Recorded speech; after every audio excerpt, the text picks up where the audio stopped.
Okay, y'all, doing another. I don't know if you want to call this a chapter, a section, whatever, but I will be multitasking while I read this, so it's going to sound less than professional. But again, I'm following in the footsteps of, I'll get his name probably next video and do a shout out to him.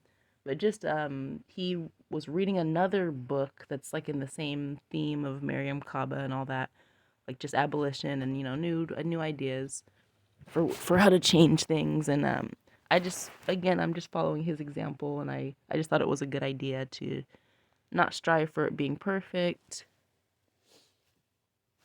and yeah, just to get them out. And I am blowing through the book ever since I decided to do that. So yeah, let's get started.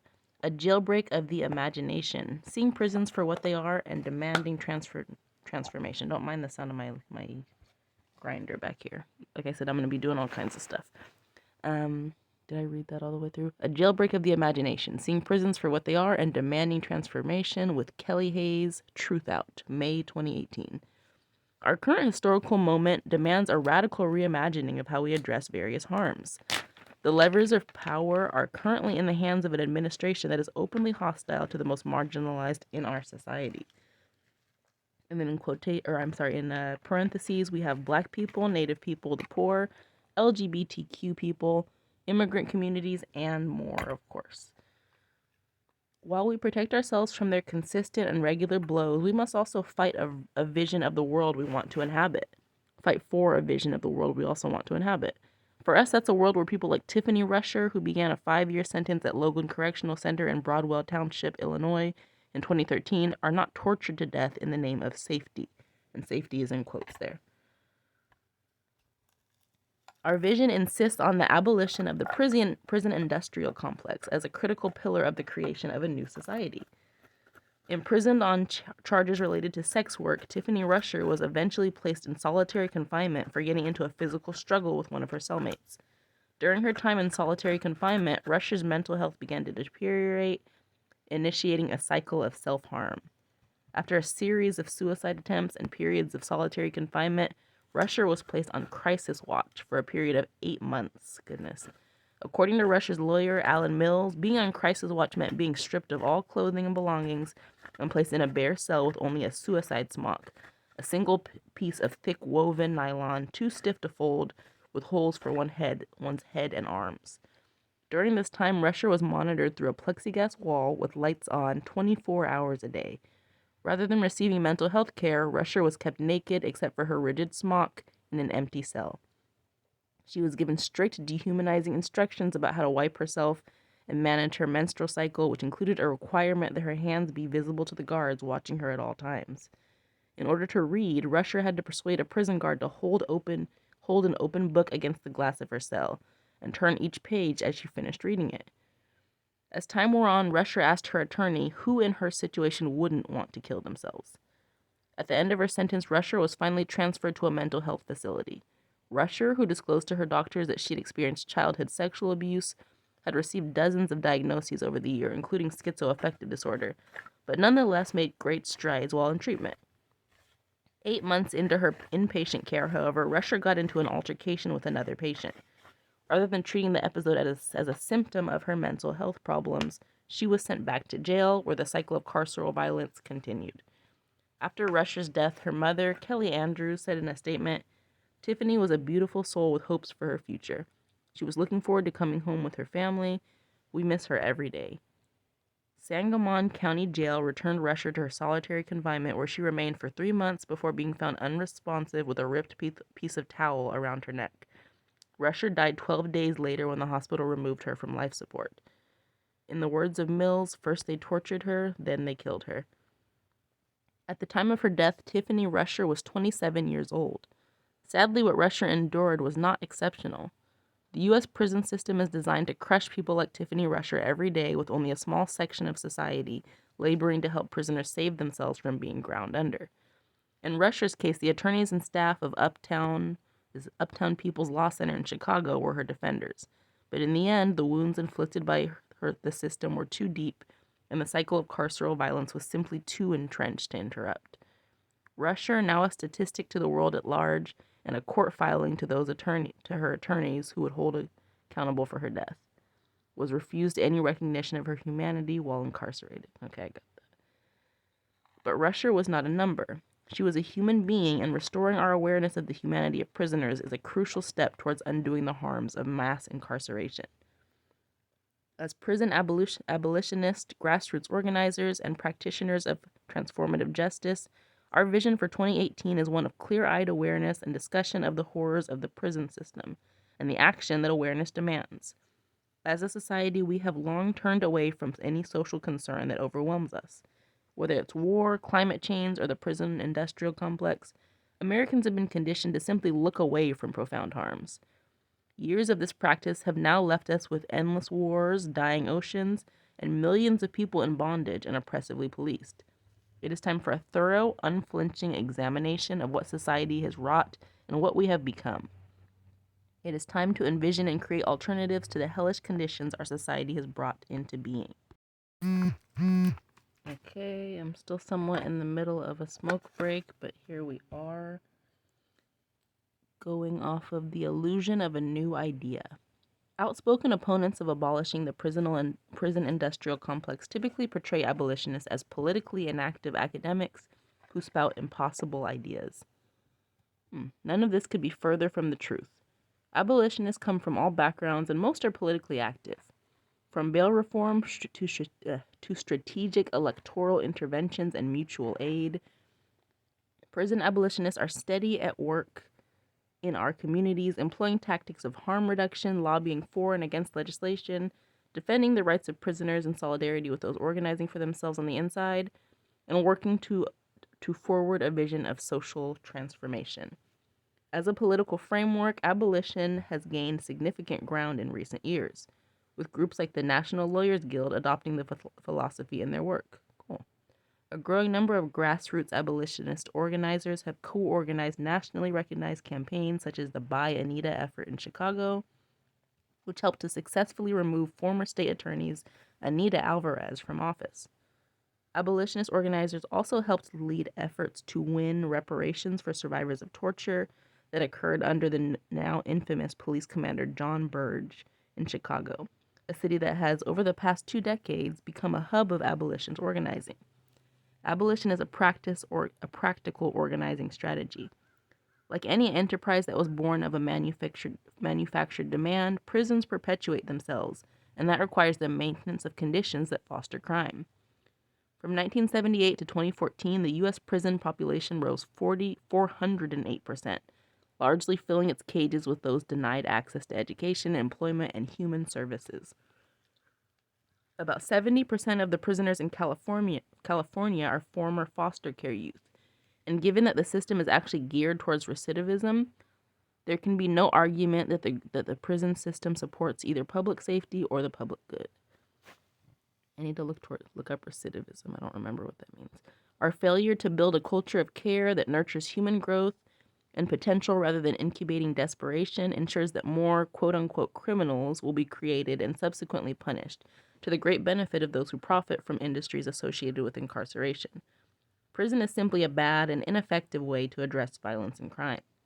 Yet, when we speak about the abolition of the prison industrial complex, many react as though the idea is alien and unthinkable, as if to them prisons, policing, and surveillance are a part of the natural order that simply cannot be undone.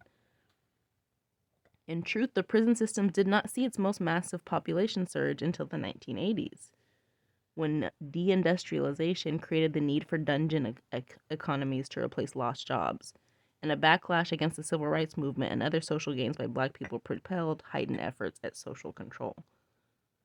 As a society, we've been taught to embrace social control, which is often enforced by people with guns because we've been taught to fear each other and to acquiesce to authority. We live in a culture that celebrates criminalization, cops, and prisons. Abusive, torturous police become sympathetic television characters whose harms the public can understand or even sympathize with. But when a civilian has committed an egregious harm, the national solace we're taught to seek is to see them suffer. They must be thrown in a cage, and once they are, justice is considered to be done. And we can all move on with our lives without ever asking questions like, why did this happen? Why does it keep happening? And is there something we could change that would make this tragedy unthinkable in the first place? Clapping for incarceration. Even those who acknowledge that mass incarceration in the U.S. is nightmarish and unjust often feel compelled to applaud when the system ensnares someone whose harms disgust us. When Martin Shkreli, a former hedge fund manager, was sentenced to serve 7 years for securities fraud, memes and laughter abounded. Shkreli, who famously engaged in pharmaceutical price gouging, raising the price of the drug Daraprim from $13.50 to $750 per pill, he was once characterized as the most hated man in America, making him an ideal poster child for the carceral state. But like most ideas that allow us to avert our eyes and ignore the larger system, this notion is full of holes. For one, Shkreli was not being punished for forcing AIDS patients to pay hundreds and thousands of dollars a year for life-saving medication, because rich people simply are not punished for practicing capitalism in the United States. As long as their money keeps changing, as their money changing kills, as long as their money changing kills according to the rules of the free market, they see no penalty. Shkreli was punished for securities fraud. In short, he played Monopoly with the filthy rich and broke the rules. Yet, because he also harmed everyday people, this moment is held up as one where the system worked, because someone we feel contempt for was punished. The system will occasionally offer such kernels, but they don't add up to justice. No reform is being forced upon the pharmaceutical industry in the wake of Shkreli's harms, and the executives who are driving up prices on insulin and other life-saving medications are not faced with jail time, if this is our marker of justice. Our society's practice of justice is not concerned with creating just conditions, and our system of punishment does not penalize the powerful for crushing those with less power. The rich getting richer while others are ground under is just part of the just order of society, and just is in quotes. There are no solutions offered by the system, only the occasional display of suffering or civil death to satisfy the masses. Given these conditions, we must understand that by applauding carceral violence, we're also applauding an established and grotesque failure on the part of Western civilization. Stories like Tiffany Rusher's are buried under headlines about people like Shkreli and serial rapist Larry Nassar, stories that reassure the public that retribution is necessary and that sate a popular desire for vengeance in the face of tragedy and harm. American crime stories are not stories of good versus evil because the system is not and has never been good or heroic, and criminal harms are usually much more complex than we would care to acknowledge. The crimes for which Tiffany Rusher was convicted involved sex with a minor, but why was Rusher in sexual proximity to a minor in the first place? Prison is simply a bad and ineffective way to address violence and crime. Cases like Rusher's call on us both to acknowledge the harms our system has inflicted and to create the kind of social and economic conditions in which a young woman would never be presented with the choices that Rusher faced. According to Rusher, she was doing survival sex work and she was solicited to provide sexual services at a party. As it turned out, the young man a relative wanted to purchase sexual favors for was underage. Rusher was 21 years old. When the young man's mother learned about the party, she was incensed and filed a police report. And just like that, Rusher became a sex offender in the eyes of the law. However different her experiences may have been from those that are typically characterized as predators, Rusher was ensnared by a damning and unyielding brand of criminalization. Okay. Dangerous people. When confronted with statistics about how unevenly criminal penalties are applied in the United States, or with historical evidence that policing and incarceration have always been grounded in anti-blackness, native erasure, and protection of property, most leftists will decry the system and agree that change is long overdue. But such admissions are usually followed by an insistence that we cannot simply uproot the system because we don't have polished, universalized, fully formed solutions to address the dangers some individuals, often characterized as predators, may pose in our communities. But the idea of predators and dangerous people is complicated by the conditions our society enforces. Social and economic conditions that we know generate crime and despair. Communities whose needs are met and not rife with the crimes of desperation, whereas struggling communities are. And people from communities that are highly criminalized by our racist system are far more likely to be thrust into the carceral system. Politicians routinely feign ignorance with regard to those dynamics, presenting tough-on-crime agendas that would enhance prison sentences and widen the school-to-prison pipeline as a solution to harm society generates. Because if politicians acknowledge that the most criminalized harms are rooted in social and economic inequities, they would be expected to address those inequities, which most refuse to do. In the United States, the political careers of elected officials are largely funded by those who benefit from the inequities of our society, and those funders would likely abandon their pet officials if they pursued anything resembling economic justice. The carceral system has always used sensationalized cases and the specter of unthinkable harm to create new mechanisms of disposability.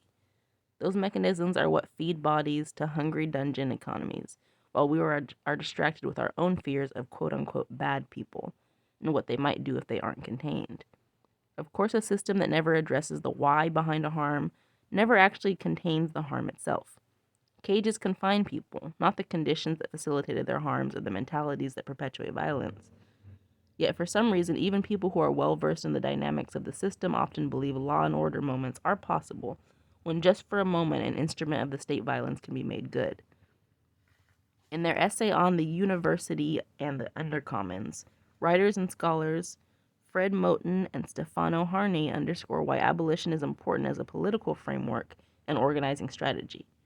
What is, so to speak, the object of abolition? Not so much the abolition of prisons, but the abolition of a society that could have prisons, that could have slavery, that could have the wage, and therefore not abolition as the elimination of anything, but abolition as the founding of a new society. When we look past the sensationalism of major headlines and examine the actual dynamics of mass incarceration, it becomes increasingly impossible to justify their perspective. While some offer calls for reform, such calls ignore the reality that an institution grounded in the commodification of human beings through torture and the deprivation of their liberty cannot be made good. The logic of using policing, punishment, and prison has not proven to address the systemic causes of violence. It is in this climate that we argue that abolition of the prison industrial complex is the most moral political posture available to us. Because the deconstruction of the American system of mass incarceration is possible and it is time. And the last section of this, what does transformation look like? Our vision for 2018 is a state of unrestrained imagination. When dealing with oppressive systems, cynicism is a begrudging allegiance, extracted from people whose minds could otherwise open new doors, make new demands, and conjure visions of what a better world could look like. Questions like, what about the really dangerous people, are not questions a prison abolitionist must answer in order to insist the prison industrial complex must be undone. These are questions we must collectively answer, even as we trouble the very notion of dangerousness. The inability to offer a neatly packaged and easily digestible solution does not preclude offering critique or analysis of the ills of our current system. We live in a society that's been locked into a false sense of inevitability. It's time to look hard at how this system came to be, who profits, how it functions, and why. And it's time to imagine what it would look like to see justice done without relying on punishment and the barbarity of carceral systems. As writer and educator Erica Miner suggests, liberation under oppression is unthinkable by design. It's time for a jailbreak of the imagination in order to make the impossible possible. So awesome, and I'm going to, I think it's recidivism. There we go. Make sure I know what this word is about. Let me pause. Okay, ignore that. The repeating of or returning to criminal behavior by the same offender. Okay, so they encourage people to reoffend, basically, is what they're getting at. Recidivism. New word. I've seen it before, but now it's like, it's in there. I might have to look it up one more time next time I see it. But okay. Hope is a discipline. I believe I already recorded. But yeah, I am making and that next one. So I am making my way through the book. At this point, on January the 1st. I'm all the way up to, yeah, next is going to be Centoya Brown. Her story, I mean, I think most people know about her. So, yeah. Good quarter through, I believe, something like that. All right, thank you.